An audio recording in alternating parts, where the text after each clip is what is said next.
Imagine signing up for, like, an underground militia. Right, a total rebellion. Exactly. You are thoroughly convinced you are about to violently overthrow this corrupt, oppressive government. I mean, you are ready for You war. pledged your life to the cause. Yeah, you're all in. And then your commanding officer, the exact person you believe is going to lead you to absolute victory, looks you dead in the eye and says, "My master plan is to intentionally get arrested and brutally executed by the enemy." Oh, man.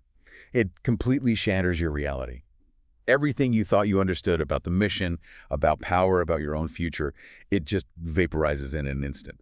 That is the absolute mind-bending whiplash of the document we are looking at today.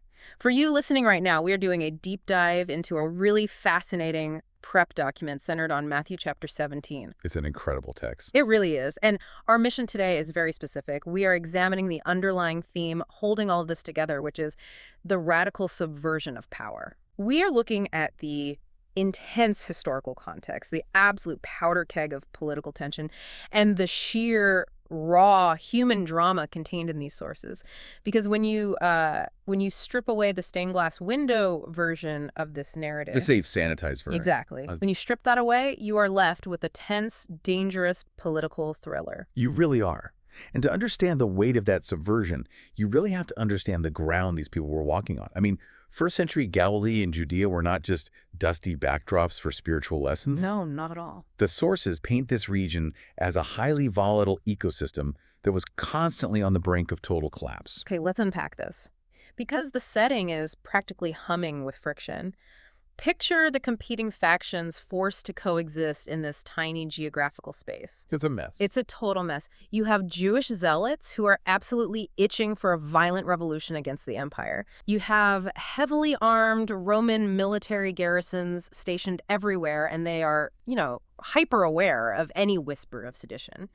And caught in the middle, you have the Herodian elites and the established religious leaders who are just desperately trying to maintain their own wealth and influence. Right, the religious establishment. Yeah. The Pharisees, the Sadducees, the scribes. They had built this deeply entrenched survival mechanism. They were actively collaborating with the Roman procurators. Which is a dangerous game to play. Absolutely. And we have to look at the mechanics of that collaboration. Rome essentially operated on a mafia-style protection racket. Wow, yeah. They did not care about the intricacies of local theology. Their mandate was simple: ensure the taxes flow into the imperial coffers and brutally crush any localized riots before they require legions to suppress. So the religious elites became like the unofficial peacekeepers, functioning almost as middle managers for the empire. Precisely.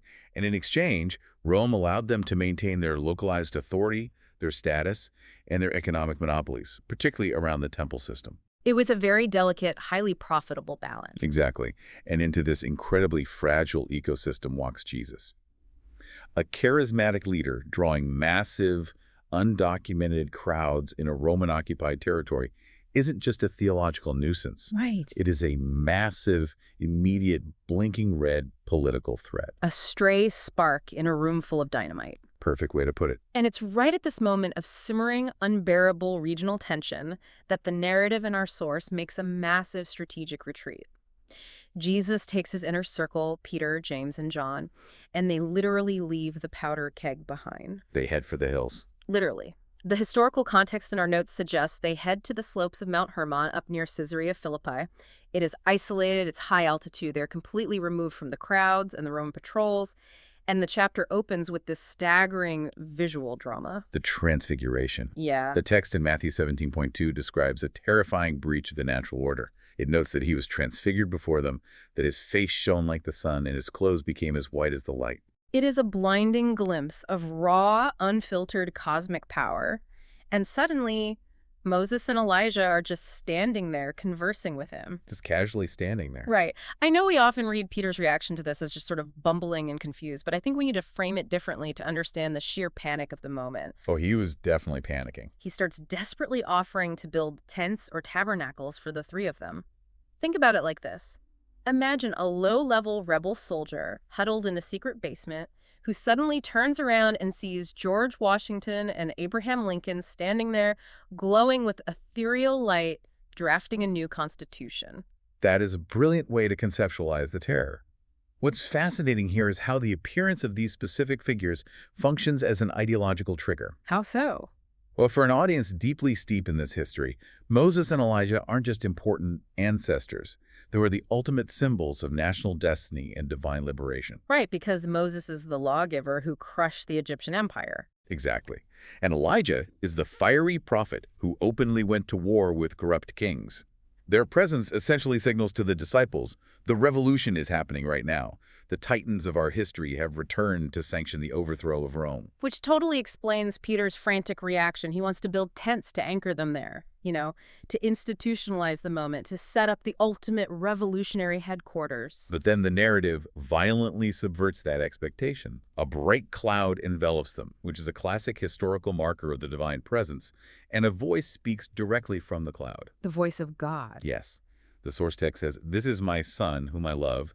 With him I am well pleased. Listen to him." That is a massive paradigm shift. God is deliberately interrupting Peter's militaristic fantasy. Utterly shutting it down. By saying, listen to him, God is explicitly elevating Jesus above the framework that Moses and Elijah represent. The old system of militant prophets and rigid legalism is being superseded by something entirely new. And that new system is completely incomprehensible to the disciples at this point. I mean, they are experiencing the absolute zenith of spiritual revelation. They have seen the glowing light, heard the voice of God, and received ultimate confirmation of their leader's supreme authority. It's the ultimate high. But the sources highlight this brutal concept of emotional whiplash. Because you cannot stay on the mountain. You really can't. The descent is where the reality of their situation fractures. Moving from the sublime perfection of the mountaintop, they are plunged immediately back into the agonizing chaos of human suffering and public humiliation at the bottom. The scene waiting for them in the valley is just devastating. There is a desperate father, his child is convulsing, demon-possessed. And there is a crowd actively watching the other disciples. Yes, the ones who stayed behind. And they're experiencing a catastrophic public failure. They cannot cure the boy. They are completely, embarrassingly powerless. And public failures of this magnitude are politically dangerous. They undermine the entire movement. Jesus steps into the chaos, casts out the demon, and then turns a very harsh lens on the disciples, calling out their faithless generation. Which brings up that incredibly famous concept of the mustard seed. Jesus tells them they failed because of their lack of faith, stating that faith as small as a mustard seed could move a mountain. Right. So what does this all mean in this specific context? I mean, is he implying that these men who abandoned their entire livelihoods to follow him currently possess absolutely zero faith? Or is he diagnosing that their faith is fundamentally misplaced? The sources point heavily to the latter, and it requires understanding the first-century mechanics of exorcism and spiritual authority. Okay, lay that out for us. In that era, exorcists often relied on complex magical incantations, specific physical rituals, or the invocation of powerful names as a sort of mechanical formula. You say the right words, you get the right result. Like a transaction. Exactly. The disciples likely viewed the authority they had previously been given as an acquired tool, a permanent skill they now owned and could wield independently. They treated it like a magic spell they had memorized, completely forgetting the dependent relationship required to actually access the power. Spot on. And that is why Jesus diagnoses a broader systemic issue by calling out the entire generation. They are fundamentally misunderstanding how divine power operates. Because even a tiny amount of real faith is enough. Yes, even a microscopic amount of true faith, the mustard seed, is unimaginably powerful, not because of the person wielding it, but because of the infinite power source it connects to. By relying on their own assumed status, the disciples disconnected themselves from the source. And this localized, embarrassing failure of the disciples perfectly mirrors the much larger systemic failure happening across the entire region. The religious elites in Jerusalem are completely failing to recognize the divine reality unfolding right in front of them. Which sparks a highly dangerous political escalation in our text. Right, because the conversation pivots sharply from the disciples' localized failure to a sweeping political critique involving John the Baptist. Jesus explicitly identifies the recently murdered John as the prophesied Elijah figure who was supposed to come and prepare the way. And unpacking the political danger of that statement is staggering. He points out that the authorities did not recognize this Elijah, and instead they did to him whatever they pleased, meaning they executed him. Yeah, they murdered him. By highlighting that the current regime murdered God's chosen forerunner, Jesus is forcefully publicly delegitimizing the political and religious elites of his day. It's a direct attack on their credibility. It is. He is drawing a thick, undeniable line between the systemic corruption of the leaders who beheaded John and the leaders currently managing the temple in Jerusalem. To publicly state that the establishment is actively murdering the prophets is to put a massive neon target on your own back. Which brings us to the absolute shattering of the disciples' worldview. Here's where it gets really interesting. Right after confirming that the authorities killed his forerunner, Jesus issues his second direct prediction of his own death. Yeah, this is heavy. The text states, "The Son of Man is going to be delivered into the hands of men. They will kill him, and on the third day he will be raised to life." The sources emphasize the immense psychological toll this exacts. The disciples are plunged into deep grief. But we have to analyze the architecture of that grief. It's not just sad. No, it is not merely the sorrow of anticipating the loss of a beloved mentor.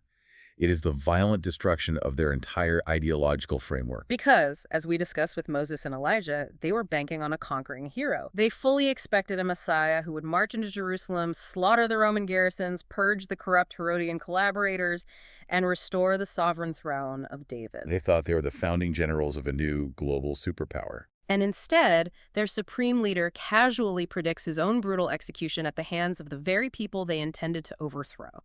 It is a total inversion of their expectations. It makes absolutely zero strategic sense to them. None at all. The strategy of the kingdom he is building relies on ultimate submission, which is entirely alien to a world that only understands power through the lens of Roman swords and temple wealth. They are completely reeling from this heavy, suffocating reality. And then, as if the universe has a dark sense of humor, they leave that intense, world-shattering conversation, walk into the town of Capernaum, and are immediately hit with a tense, incredibly petty, bureaucratic standoff. It is the perfect ground-level illustration of the local enforcers already closing in on them.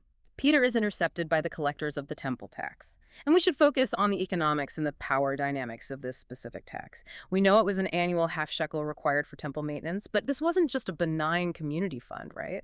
Not at all.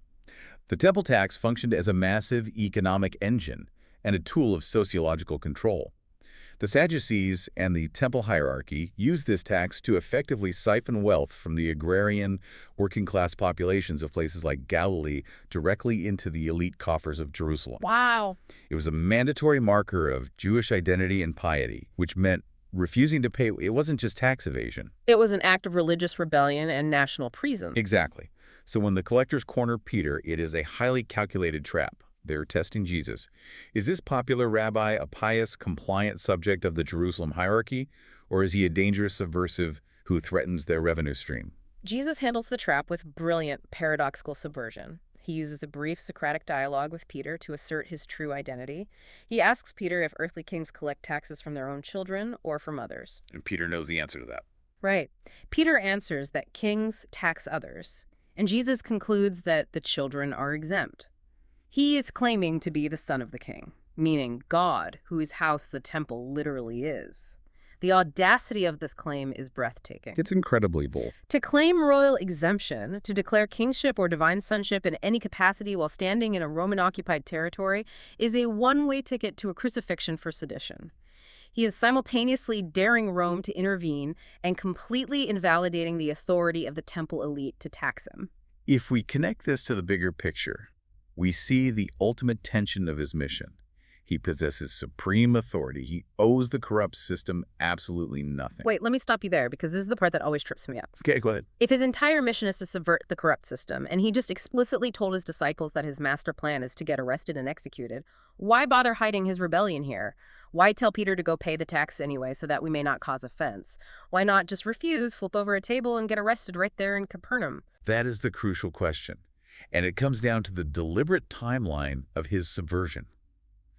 Jesus is orchestrating his collision with the authorities on his own highly specific terms in Jerusalem during the Passover. Ah, so it's about timing. Yes. Getting arrested in a Galilean backwater over a petty bureaucratic dispute regarding a half shekel does not serve the cosmic narrative. He refuses to let local administrators dictate the terms of his ultimate sacrifice. So he submits to the extortion, but he does it in a way that mocks the very system demanding the payment. Exactly. And the mechanism of that payment is what the sources call a mind-bending, almost whimsical miracle. He doesn't pass a collection plate. He instructs Peter, a professional fisherman, to go to the lake, throw out a single line, and open the mouth of the very first fish he catches. So wild. Inside, Peter will find a 4-drachma coin, Yeah. the exact amount needed to cover the tax for both of them. It is the ultimate flex of cosmic power wrapped in profound irony. Jesus demonstrates unquestionable molecular-level mastery over the natural world. He knows the exact fish, harboring the exact Roman coin, that will bite that specific hook at that precise second. He has the infinite power of the universe at his disposal. Yes, and yet he deploys that incomprehensible power merely to pay a local toll to a corrupt hierarchy. It perfectly encapsulates the entire chapter. It is the juxtaposition of supreme authority and voluntary submission. You have the terrifying glory of the Transfiguration on the mountain, the agonizing reality of the demon-possessed boy in the valley, the world-shattering prediction of his own murder, and finally, utilizing the ecosystem of a lake to satisfy an extortion racket and avoid a premature arrest. Which brings us to a fascinating unresolved question for you to ponder as you reflect on this prep document. We've explored how Jesus utilized his ultimate power to subvert the political and religious systems of his day through radical submission. But consider this. Did his willing execution actually dismantle that corrupt framework permanently? Well, that's a good question. Right. Or did the massive global religious institutions that eventually formed in his name simply recreate the exact same temple tax hierarchies, complete with their own political collaborations, economic siphoning, and demands for compliance that he was trying to subvert in the first place? Oh, wow. That is a heavy, incredibly provocative thought. Have we just rebuilt the very system he subverted? That is exactly the kind of question that makes exploring this history so compelling, and it's something you can spend days unpacking. And we really want to hear what you think about all of this. Head down to the comment section right now and drop a comment with your thoughts on today's historical drama. We love to read them. Which part of the political tension surprised you the most? Do you think modern institutions have recreated the temple hierarchy? Let us know. And hey, if you enjoyed today's deep dive, make sure to hit that like button and subscribe so you never miss a deep dive into the archives. Also, do not forget to check the description below. We've got some exclusive links and further reading related to today's topic that you are definitely going to want to explore. Lots of good stuff down there. Thank you for joining us today. Stay curious, stay well-informed, and get ready, because I'm telling you, our next deep dive into the historical sources is going to be even more intense. See you next time.